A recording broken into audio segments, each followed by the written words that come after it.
Good morning. Welcome to SK Education Track. ଆଜି ଆମେ ଏକ ସ୍ୱତନ୍ତ୍ର ବିଭାଗକୁ ଆପଣମାନଙ୍କୁ ନେଇଯାଉଛୁ। ବିଭାଗଟିର ନାଁ ରହିଛି ପୁରାଣରୁ ପ୍ରେରଣା, ଇନ୍ସପାଇରେସନ୍ ଫ୍ରମ୍ ଇପିକ୍। ଇଂରାଜୀ ନବବର୍ଷ ଆସିବା ପୂର୍ବରୁ ଏହି ଉପସ୍ଥାପନା ଆପଣମାନଙ୍କ ପାଇଁ ନୂଆ ସନ୍ଦେଶ, ନୂଆ ଜିଜ୍ଞାସାକୁ ନେଇଯିବ। ଇଂରାଜୀ ଶବ୍ଦ ଜାନୁଆରୀ, ଏହା ରୋମ୍ ଦେଶର ପୁରାଣ ସହିତ ସମ୍ପର୍କ ରହିଛି।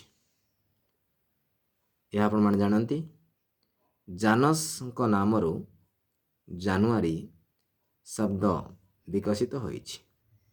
ତେଣୁ ଆଜିର ସମସ୍ତ ବିକଶିତ ପୁରାଣକୁ ନେଇ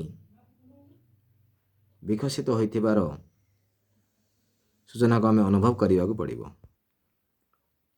ରୋମ୍ ଦେଶରେ ଅନେକ ପୁରାଣ,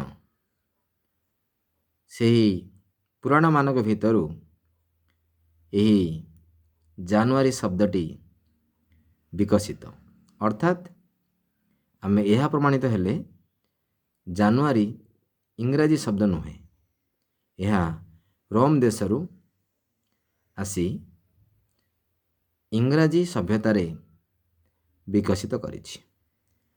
ତେଣୁ ଆମେ ଜାନ୍ସଙ୍କ ନାମ ଅନୁସାରେ ଜାନୁଆରୀ ଶବ୍ଦ ବିକଶିତ ହୋଇଛି।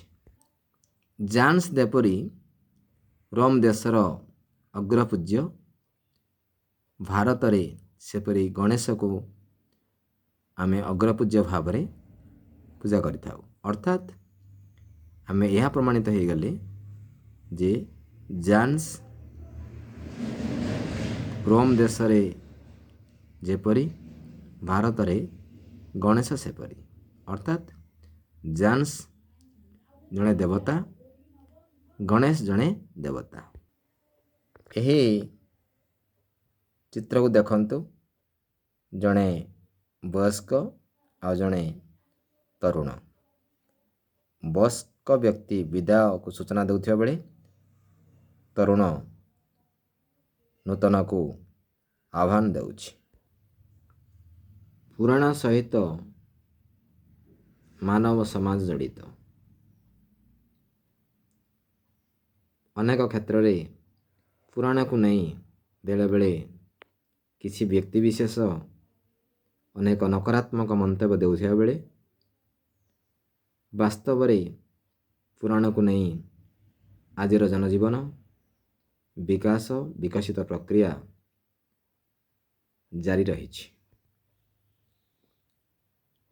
ପୁରାଣରୁ ପ୍ରେରଣା ସମ୍ପର୍କିତ ସୂଚନା ଆପଣମାନଙ୍କ ପାଇଁ କିପରି ରହିଛି, ଆପଣ କ'ଣ ଅନୁଭବ କରୁଛନ୍ତି, ମତାମତ ଲେଖିବେ। ଆମେ 2024 ପାଇଁ ଏକ ସ୍ପେଶାଲ ଏପିସୋଡ଼ ରଖିଛୁ, ପୁରାଣରୁ ପ୍ରେରଣା। କମେଣ୍ଟ ବକ୍ସ କମେଣ୍ଟ କରିବେ, ଡିମାଣ୍ଡ କରିବେ, କମ୍ୟୁନିକେସନ୍ କରିବେ, ସେୟାର କରିବେ। Thanks for watching this program by SK Education Track.